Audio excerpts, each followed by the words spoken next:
오늘도 이렇게 세상이 정말 분영하지만 우리는 하나님 안에서 이렇게 함께 모여 평안한 가운데 예배 드리는 축복을 드리게 되었습니다. 귀한 일인 줄 믿습니다.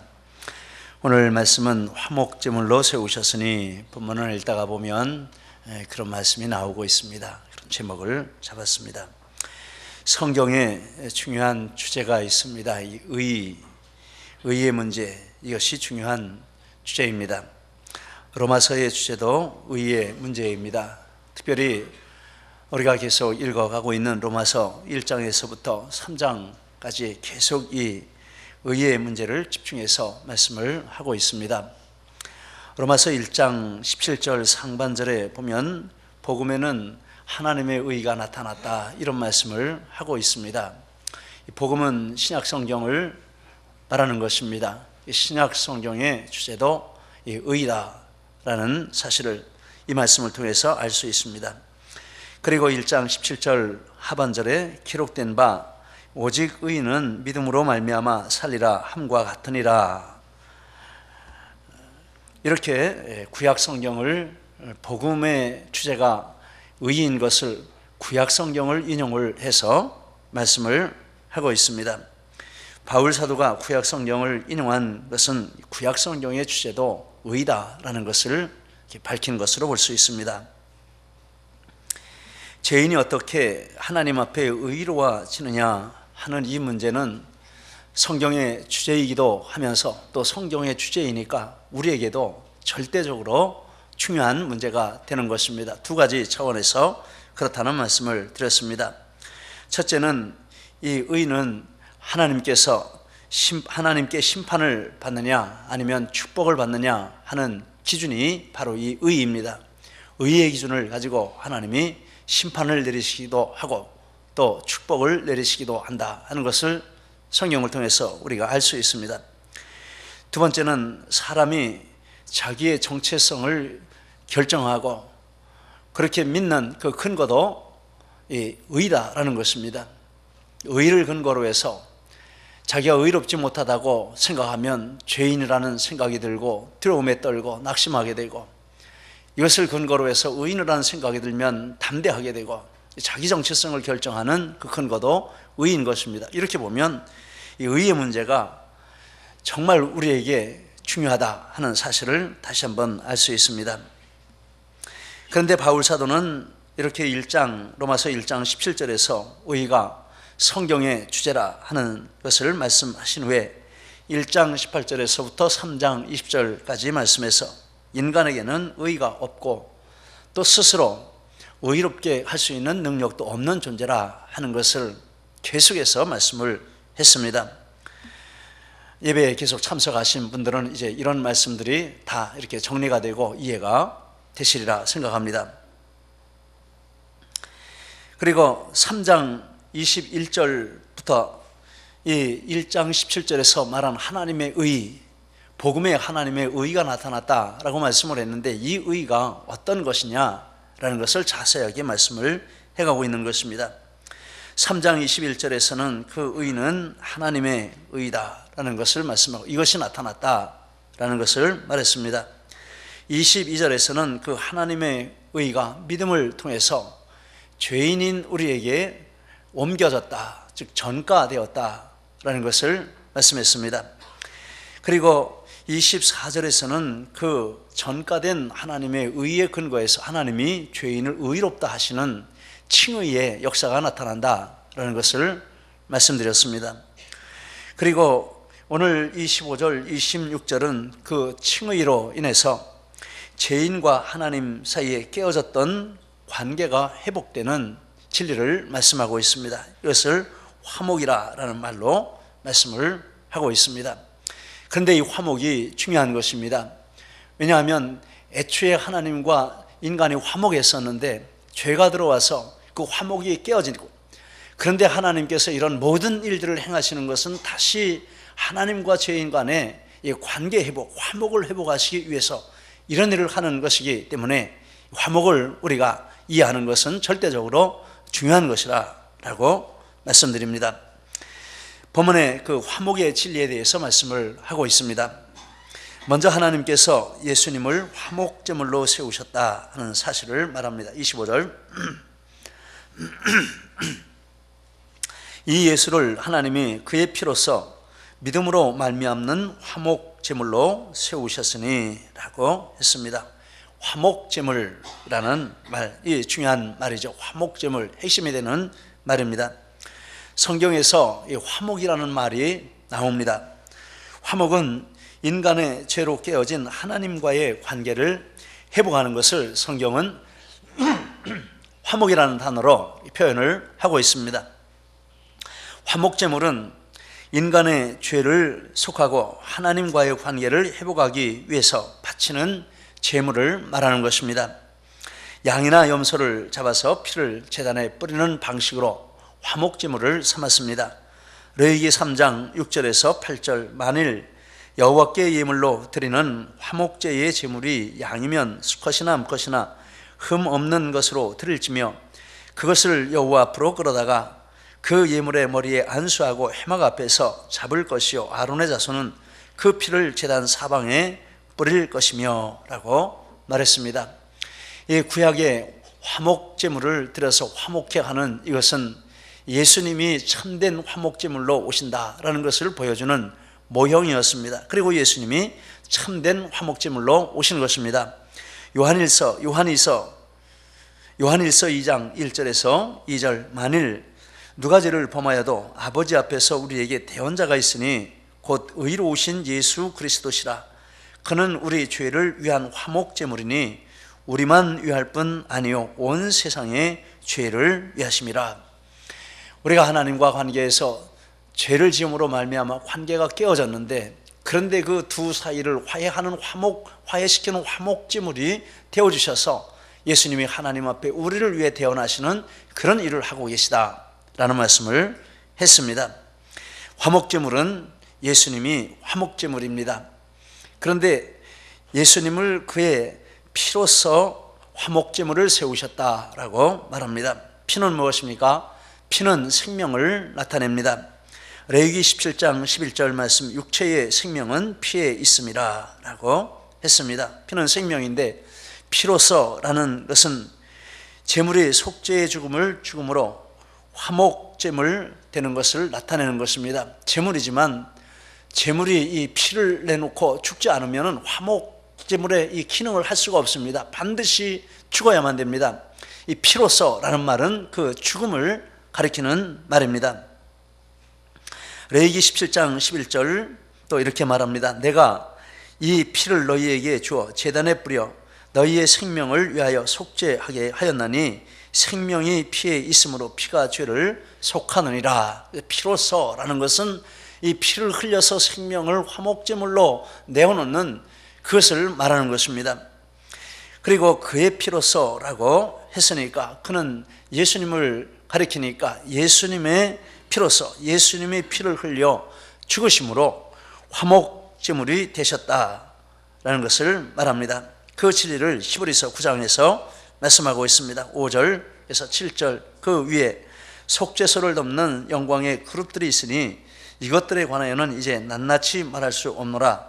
제사장들이 항상 첫 장막에 들어가 섬기는 예식을 해하고 오직 둘째 장막은 대제사장이 홀로 1년에 한 번 들어가되 자기와 백성의 허물을 위하여 드리는 피 없이는 아니하나니라고 했습니다. 이 히브리서 9장은 출애굽기 25장 그리고 레위기 16장을 배경으로 하는데 거기서 이 대제사장이 지성소에 들어가는 그 일을 배경으로 하고 있습니다. 그런데 여기 5절에 속죄소라 하는 말이 나오고 있습니다. 그 위에 속죄소를 덮는다라고 했습니다. 그러는 것은 법궤를 말하는 것입니다. 속죄소가 있다. 근데 이 속죄소라는 말과 화목제물이라는 말이 같은 단어입니다. 똑같은 단어입니다. 여기서는 속죄소라는 단어로 이렇게 번역을 했고 예수님에게는 화목제물이 되셨다라는 단어로 이렇게 번역을 한 것입니다. 똑같은 말입니다. 단어가 똑같다는 것은 그 의미와 기능이 똑같다라는 것으로 알 수 있습니다. 간단하게 말씀을 드리면 성막이 둘로 나뉘어져 있습니다. 성소가 있고 지성소가 있습니다.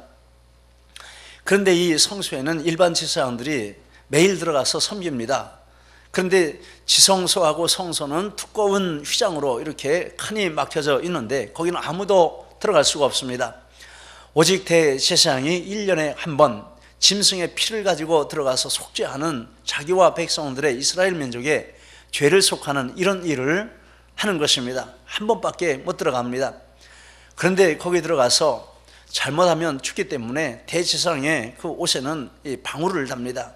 그래서 소리가 나서 거기 들어갔을 때 소리가 나서 이분이 살아계시다 하는 것을 확인할 수 있도록, 그리고 전설에 의하면 그 발에다가 끈을 매달아 가지고 죽으면은 밖에서 끌어낼 수 있도록 그렇게 끈을 매달고 들어갔다, 그런 전설도 있습니다.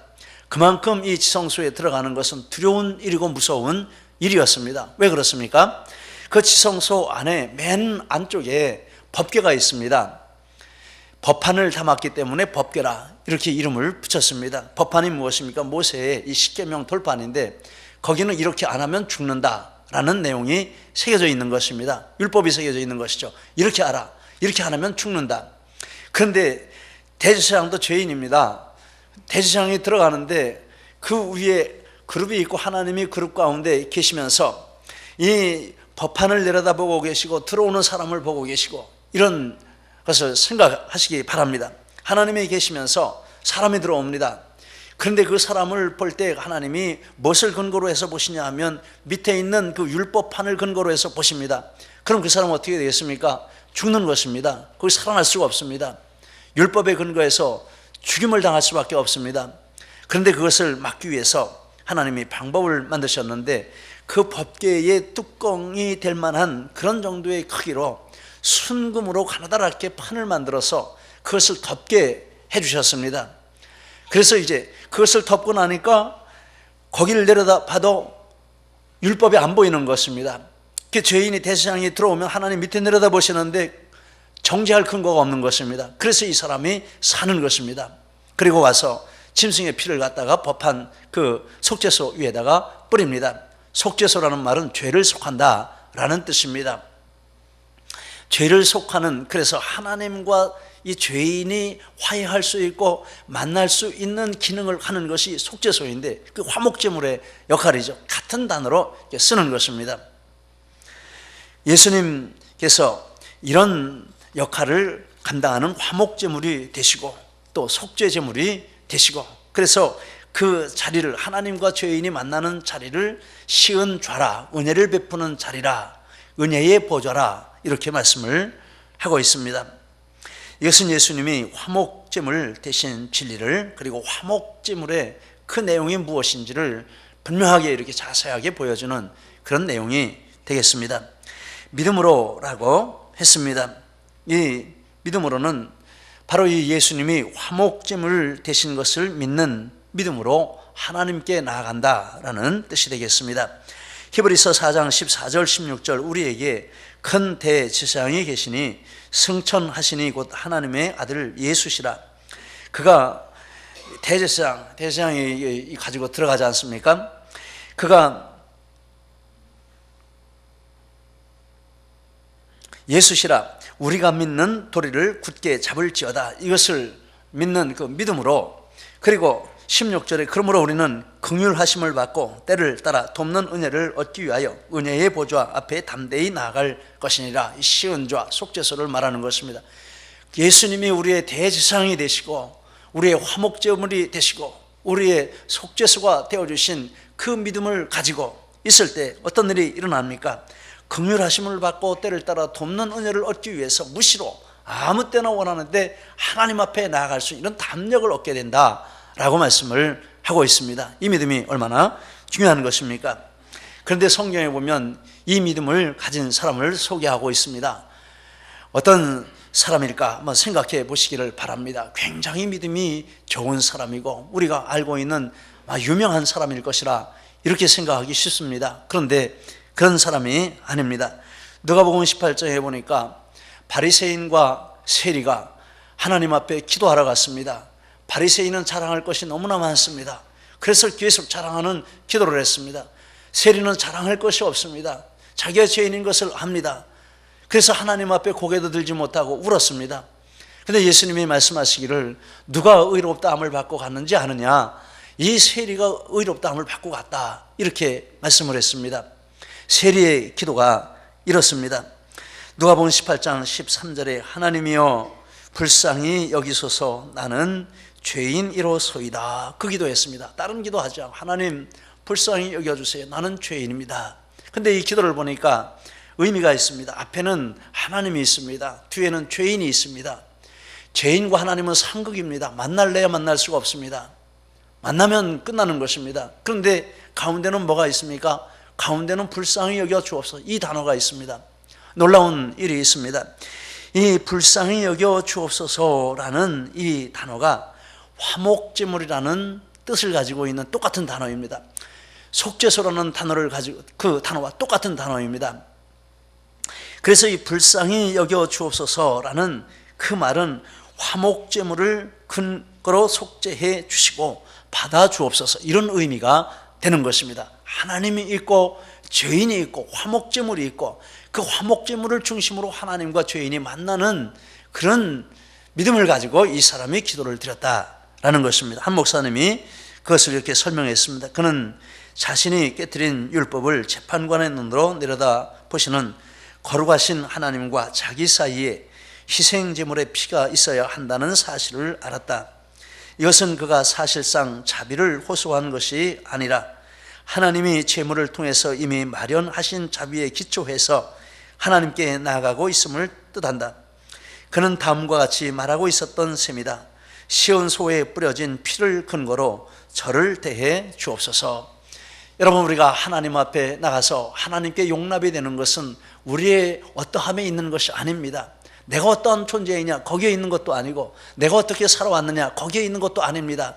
그것은 아무 가치가 없는 것입니다.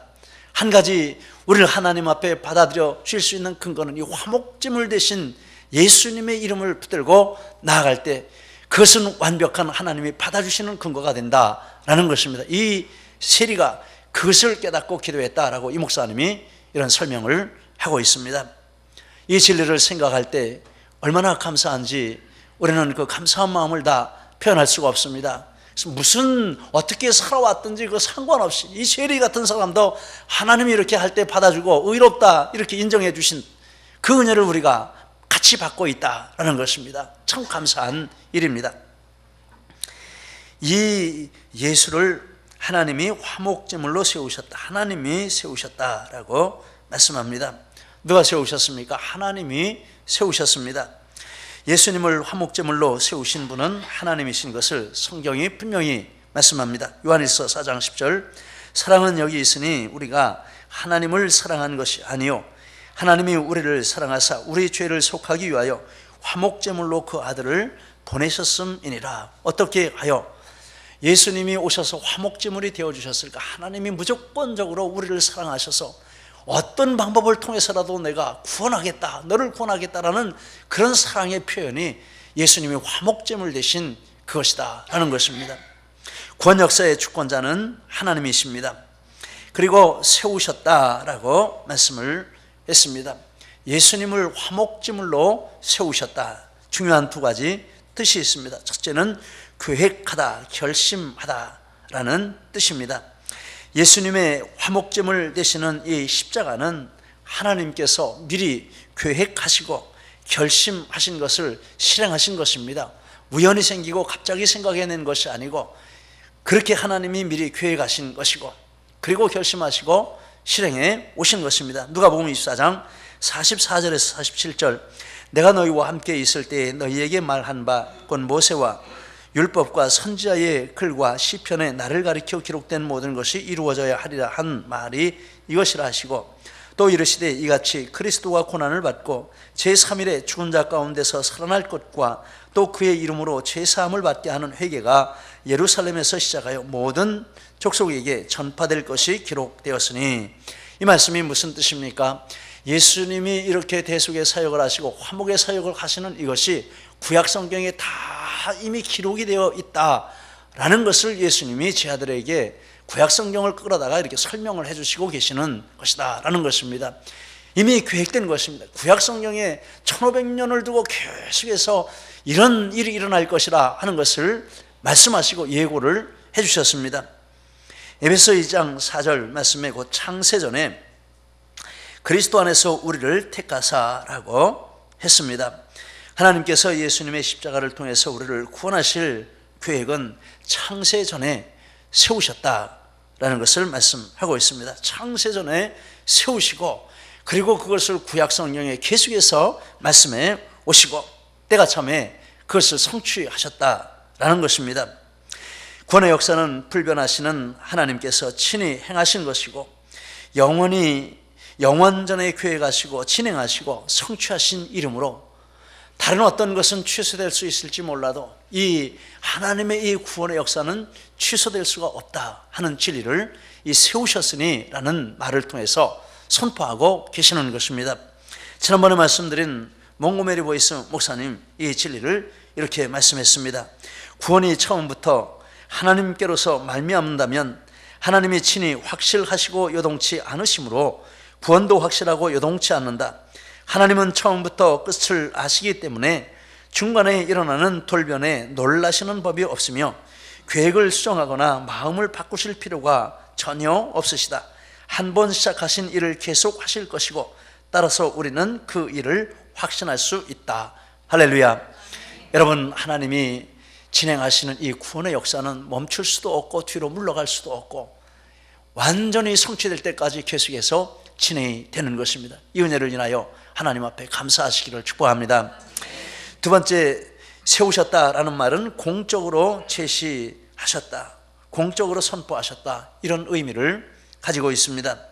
예수님의 십자가는 예수님이 화목제물임을 공개적으로 제시하고 선언한 증거가 되는 것입니다. 갈라디아서 3장 1절 어리석도다 갈라디아 사람들아, 예수 그리스도께서 십자가에 못 박히신 것이 너희 눈앞에 밝히 보이거늘 누가 너희를 깨닫냐라고 했습니다. 이 밝히 보인다는 그 말이 세우셨다는 말과 같은 단어입니다. 똑같은 단어입니다. 그렇게 공개적으로 세워놓으셨으니까 밝히 보일 수밖에 없는 것입니다. 아무도 그것을 못 봤다 이렇게 말할 수가 없도록 하나님이 공개하시고 세우셨다라는 것입니다. 하나님께서 예수님의 십자가를 통하여 죄인이 하나님과 화목하게 되는 진리를 모든 사람이 알 수 있도록 갈보리 언덕 위에서 공개적으로 세우셨습니다. 그러므로 누구나 이 진리를 알 수 있고 볼 수 있고 믿을 수 있습니다. 축복입니다. 복음은 은폐되어 있는 것이 아니고 숨겨져 있는 것이 아니고 누구나 믿을 수 있도록 열려져 있습니다. 그래서 우리가 주님 앞에 오늘 이렇게 나온 줄 믿습니다. 할렐루야. 복음은 예수님의 화목제물 되시면 십자가 세워져 있습니다. 언덕 위에 세워져 있습니다. 다 볼 수 있습니다. 그리고 이 진리는 하나님의 의로우심을 나타내고 믿는 자를 의롭다 하는 목적을 가지고 있다. 25절에서부터 26절에 말씀했습니다. 이는 이라고 25절에 말했습니다. 이는 이라는 것은 예수님을 화목제물로 세우신 목적은 이런 뜻입니다. 예수님을 화목제물로 세우신 목적이 있다라는 것입니다. 첫 번째 목적, 자기의 의로우심을 나타내려 하심이라. 25절 26절 자기의 의로우심을 나타내려 하심이니 곧 이때에 자기의 의로우심을 나타내사 자기도 의로우시며 라고 했습니다. 이것이 예수님을 화목제물로 세우신 첫 번째 목적입니다. 두 번째 목적도 말씀하고 있습니다. 예수 믿는 자를 의롭다 하려 하심이라. 26절에 말씀했습니다. 하나님께서 예수님을 화목제물로 세우신 목적이 두 가지가 있습니다. 첫째는 하나님이 의로우신 것을 보여주는 것이고, 둘째는 죄인인 우리들을 의롭게 만들어주시는 것이고, 이것이 하나님이 예수님을 화목제물로 세우신 목적이라고 여기 이렇게 말씀을 하고 있습니다. 하나님께서는 죄의 삭은 사망이라는 원리를 세우셨습니다. 창세기 2장 17절 선악을 알게 하는 나무의 열매는 먹지 말라, 내가 먹는 날에는 반드시 죽으리라, 이 원리를 세우셨습니다. 에스겔서 18장 20절 범죄하는 그 영혼은 죽을지라. 로마서 5장 12절 죄가 세상에 들어오고 죄로 말미암아 사망이 들어왔나니. 로마서 6장 23절 죄의 삭은 사망이요. 성경은 계속해서 죄의 열매는 사망인 것을 말씀을 하고 있습니다. 그런데 하나님이 하나님의 의로우심만 나타내려면 모든 사람의 죄인으로 죽이시면 됩니다. 그렇죠? 하나님이 이렇게 말씀하시고 그대로 이루신다, 의로우신 하나님 말씀하신 대로 된다 하려면 죄인 다 죽이시면 끝나는 것입니다. 그러나 하나님은 죄인이지만 우리를 살리시기로 하셨습니다. 우리를 너무 사랑하시고 그래서 어떻게든지 살리겠다 이런 방침을 세우시는 것입니다. 그런데 그렇게 해서 죄인을 그냥 살려주시면 하나님의 의로우심이 훼손이 되는 것입니다. 하나님 죄인은 벌 준다고 말씀하시고 죽인다고 말씀하시고 아무 근거도 없이 하나님이 마음이 바뀌었다고 죄인을 살려주시기, 그럼 하나님 원칙이 없는 하나님입니다. 하나님의 의가 훼손이 되는 그런 일이 있게 됩니다.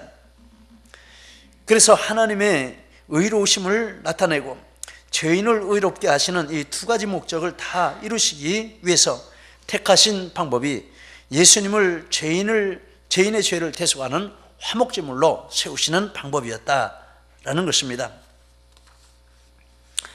예수님이 우리 죄인들의 죄를 위하여 십자가에 죽으심으로 하나님은 그 예수님에게 이 죄에 대한 대가로 예수님을 죽이심으로 하나님이 말씀하신 그 의가 서는 그런 효과가 있습니다. 그것을 볼 때 하나님이 얼마나 의로우신지, 당신의 죄 없는 아들까지도 하나님이 죽이신다 하는 것을 모든 사람에게 분명하게 공개하시는 효과가 있습니다. 죄는 무섭다, 조금도 용서하지 않는다, 어떤 사람의 죄도 용서하지 않는다라는 것을 이 십자가로 말미암아 하나님이 공개하시는 것입니다. 하나님의 의로우신 성품이 십자가를 통해서 세워졌습니다.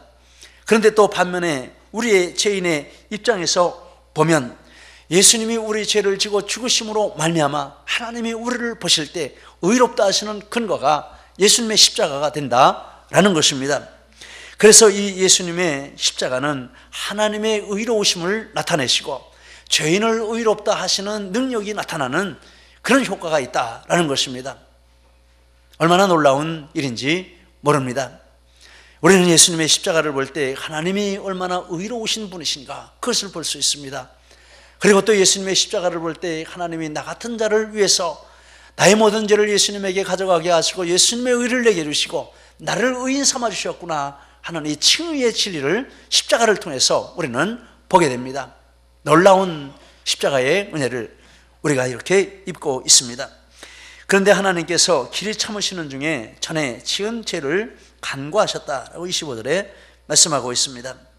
이것은 구약시대 사람들이 지은 죄를 간과하셨다라는 것입니다. 간과하셨다라는 것은 용서하셨다라는 뜻이 아니고 그냥 놓아두고 못 본 채 하시고 넘어가셨다라는 것입니다. 이스라엘 백성이 출애굽할 때 하나님이 문설주에 피를 바른 것을 보시고 그 안에 죄인이 들어 있습니다. 그런데 그 피를 보시고 못 본 채 하고 넘어가셔서 죄인이 사는 것입니다. 그거 같은 것입니다. 간과하시고 넘어오셨습니다. 언제까지 넘어오셨습니까? 예수님이 십자가를 지시기까지 길이 참으시면서 넘어오신 것입니다. 구약 성도들이 사는 방법은 오실 예수님을 바라보면서 믿음으로 하나님 앞에 나가서 하나님과 화목하게 되고 사는 것입니다. 할렐루야. 신약 성도들은 어떻습니까? 신약 성도들은 오신 예수님을 바라보면서 그 예수님의 은혜를 인해서 하나님과 화목하게 되는 이런 은혜를 우리가 누리는 것입니다. 그런데 구약 성경을 읽다가 보면요, 구약 성도들이 얼마나 이 하나님과 화목하게 되는 은혜를 깊이 있게 누리고 풍성하게 누렸는지 모릅니다. 아브라함을 보면 그 하나님과 이렇게 화목하는 그런 은혜를 누렸습니다. 모세는 하나님과 친구가 된다라고 할 정도로, 얼굴이 광채가 날 정도로 하나님과 가까이 지내고 화목했습니다. 죄인이 그럴 수 있습니까? 다윗의 시편을 보면 다윗은 정말 부러운 사람입니다. 그렇게 우리도 짓지 않는 그런 죄를 짓고 그러는데도 하나님과 화목하고, 그 시편을 보면 얼마나 하나님과 가까운지, 그래서 무시로 하나님 앞에 나가서 그 은혜 안에 거하고 다윗처럼 하나님과 화목함의 부여를 누린 사람이 없습니다. 정말 그 사람들을 볼 때 너무나 부럽다 이런 생각을 하게 됩니다. 그게 뭡니까? 간과하신 것이죠. 예수님의 십자가 세우실 것을 내다보면서 간과하신 그런 은혜를 이 사람들이 누린 것입니다. 그러면서 신약시대에 사는 우리는 구약시대에 내다보는 사람들도 그렇게 누렸는데, 신약시대에 사는 우리는 이미 모든 것이 드러나 있고 다 밝혀 있고 알고자 하면 얼마든지 알 수 있는 그런 시점에 우리가 살고 있습니다. 그런 영적인 복으로 따지자면 우리는 구약 성도들에 비교할 수 없는 엄청난 영적인 축복된 자리에 우리가 있는 것입니다. 그런 축복을 우리가 받은 것입니다. 그런데 이런 질문을 해봅니다. 그런데 하나님과 화목하게 되는 그 은혜를 나는 얼마나 누리고 있느냐? 우리 신약시대의 성도들은 얼마나 그 은혜를 누리고 있느냐? 다윗처럼 누리고 있는 분 계십니까? 아브라함처럼 누리는 분 계십니까? 모세와 같이 그렇게 풍요한 하나님과 하나님의 임재를 누리고 대화하는 그런 은혜를 누리는 분 계십니까? 참 그게 없는 것 같아요. 화목이 뭐지? 하나님하고 함께 친교하는 게 뭐지? 그거 모르고 신앙생활을 합니다. 안 그렇습니까?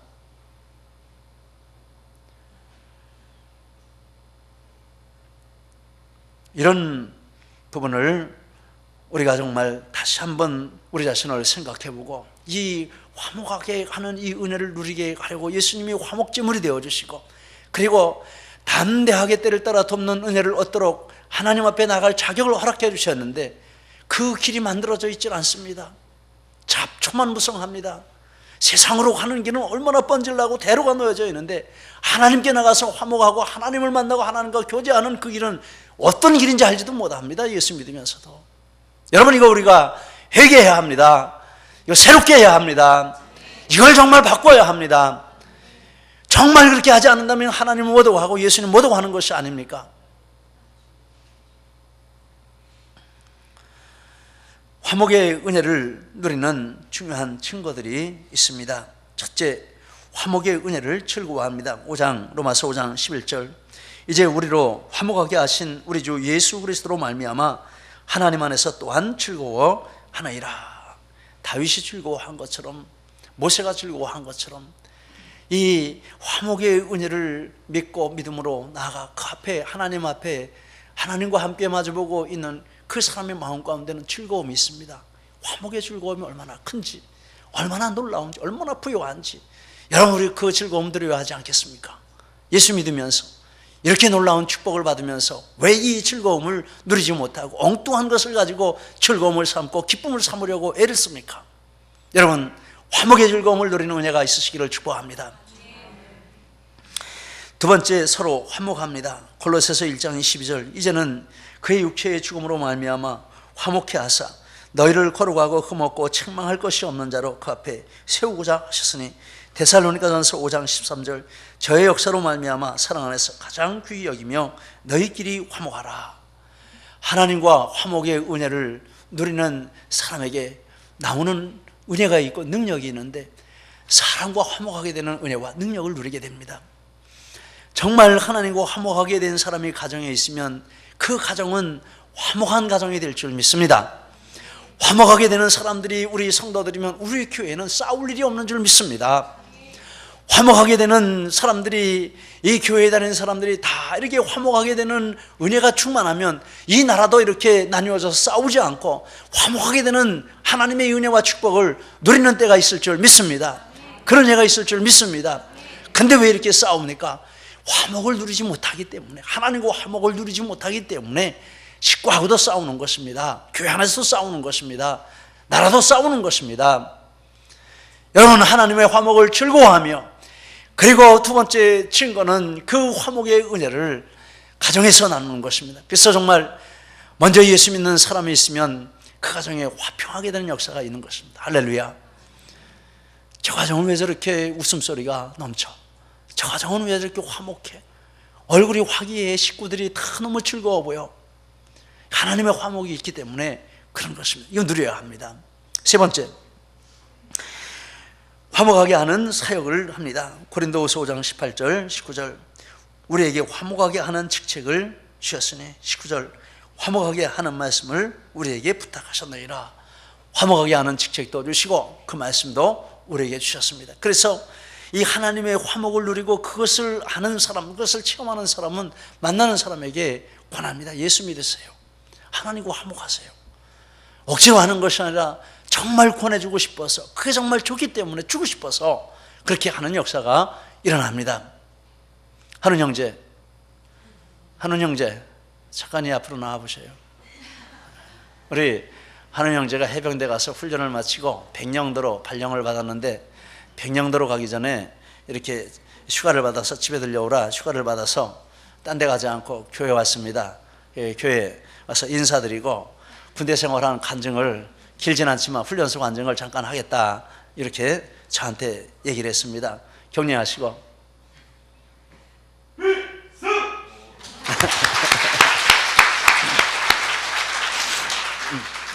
마이크 잡고.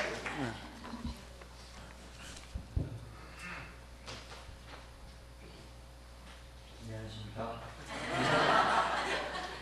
벌써 실주하는 시간이 흘렀는데 저희는 벌써가 아니었지만 그 실주하는 시간이 흐르고 이렇게 성경들 앞에서 간증할 수 있게 주님께서 세워주셔서 감사드립니다.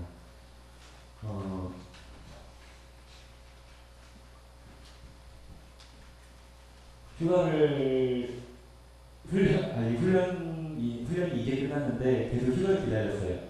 계속 휴가만 기다리면서 제가 훈련단에서 은혜 받았던 부분들을 종이에 하나하나 써가면서 선생님들 앞에서 꼭 간증을 하고 싶었는데, 또 이렇게 휴가를 금방 나오게 되고 선생님들한테 이렇게 제가 받았던 은혜들을 나누게 돼서 정말 감사드립니다. 제가 처음에 군 입대를 하기 직전에 정말 은혜 충만으로 군 입대를 하게 됐어요.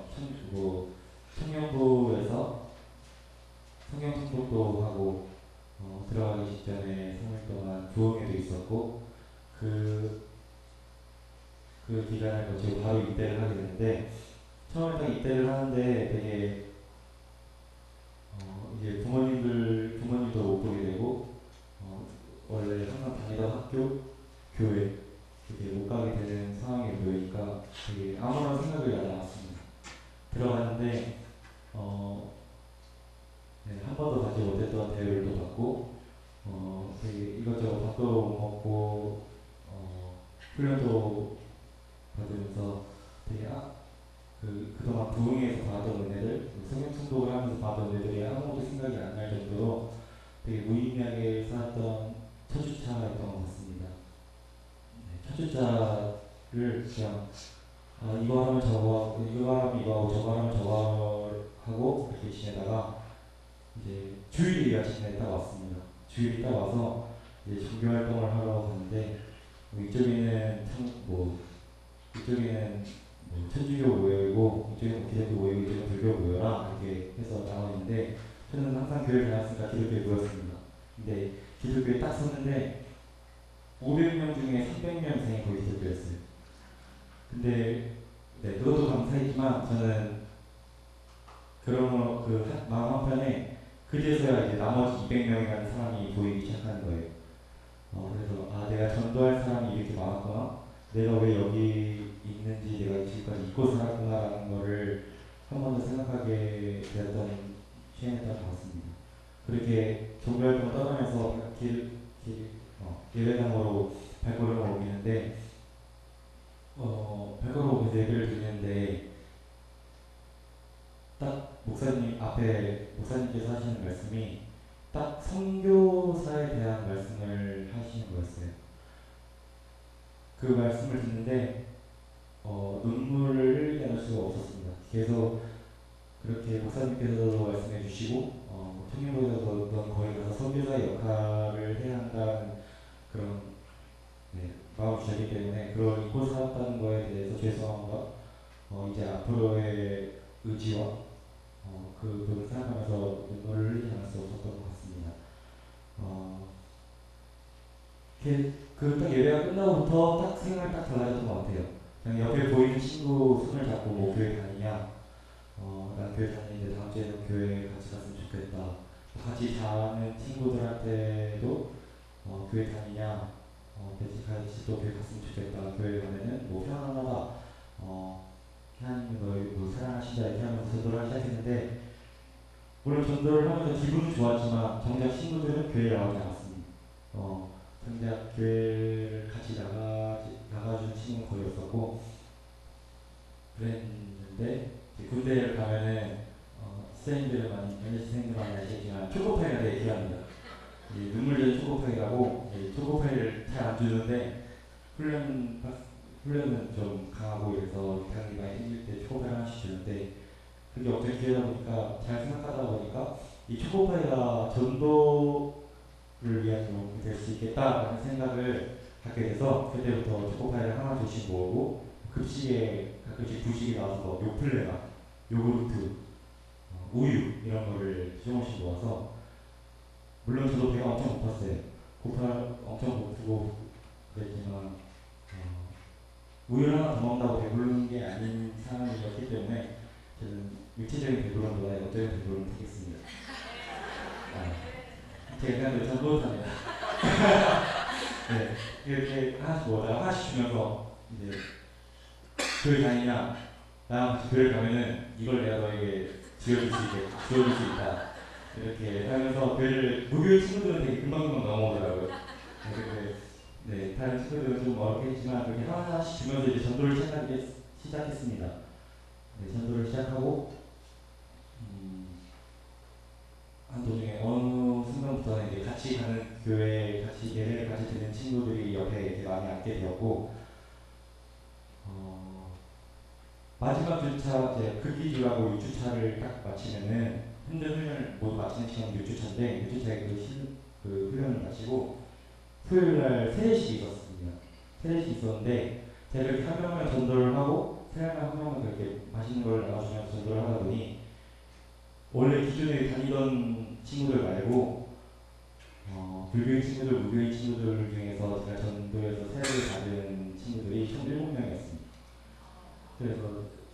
그래서 총 7명이었던 걸 알려드리고 싶었고 또 한 가지 더 얘기하고 싶은 게 7명 중에 한 명이 저도 교회에 나와서 선교사의 그런 마음을 가지고 전했지만 또 불교에 다녀서 같이 절로 가자는 친구들과 한 명 있었습니다. 같이 저랑 자고 같이 밥 먹고 했던 생활관 친구였는데 같은 생활관 친구고 같은 종교를 갖지 않으니까 되게 부딪히는 시간도 있었고 그랬던 시간이 있어서 저 친구를 전도해야겠다는 말을 들어서 막 같이 교회에 나가보자 너도 한 번도 교회 나가보지 않지 않았냐 하면서 그때 교회를 같이 나가는데 처음 쉽지 않았어요. 근데 결국 초코파이가 넘어가더라고요. 초코파이 나랑 같이 가면 내 것까지 주겠다. 너 불교 가면 초코파이 몇 개 먹냐. 나랑 같이 가면 내 것까지 주니까 2배로 먹을 수 있지 않냐 이렇게 하면서 한두 번씩 데려가다가 어느 순간부터인가 그 친구에 의해서 교회가 편안하다는 말이 나왔습니다. 그 교회가 편안하다는 말이 나오고 그 순간에도 감사했는데 마지막 4주차, 5주차 이렇게 넘어가면서 그 친구가 저한테 주일만 되면 오늘도 교회 갈 거지? 오늘도 초코파이를 줄 거지? 하면서 했습니다. 근데 초코파이가 근데 일주일에 2개씩 밖에 주어지지 않아요. 또 전달할 수 있는 게 한정적이잖아요. 그래갖고 더 많았으면 좋겠다는 생각을 하긴 했었는데 또 마침 그 예배당에서 드럼의 자리가 되었습니다. 제가 근데 교회 사역으로 드럼을 하다가 군대를 갔는데 그래서 손을 들고 이병 하는 드럼 칠 수 있습니다 하고 나가서 드럼을 치고 무엇을 조건을 바라고 나가진 않았지만 초코파이 한 상자씩이 어마어마한 일이었습니다.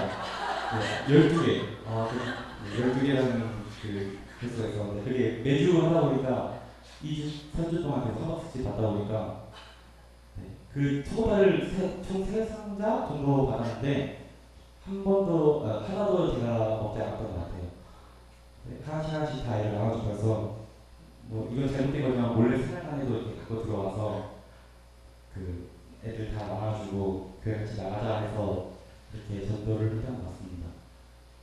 전도라는 게 되게 어렵다 생각했는데 주님께서 주시는 은혜로 또 세워주심으로 이렇게 전도를 하게 돼서 너무 제가 받은 은혜를 평생들한테 나누고 싶었고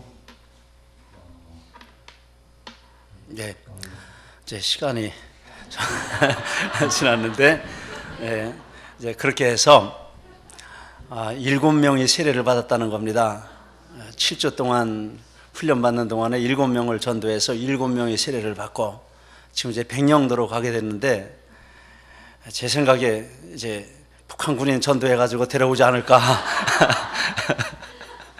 예, 그래 군대 생활 잘하도록 우리 박수로 격려해 주시겠습니다.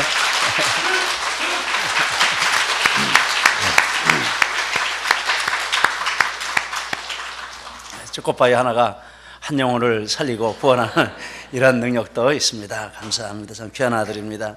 22일까지 우리 박효진 장로님 집회하고 은혜 받고 또 그 전에 통독도 하고 23일 날 1월 23일 날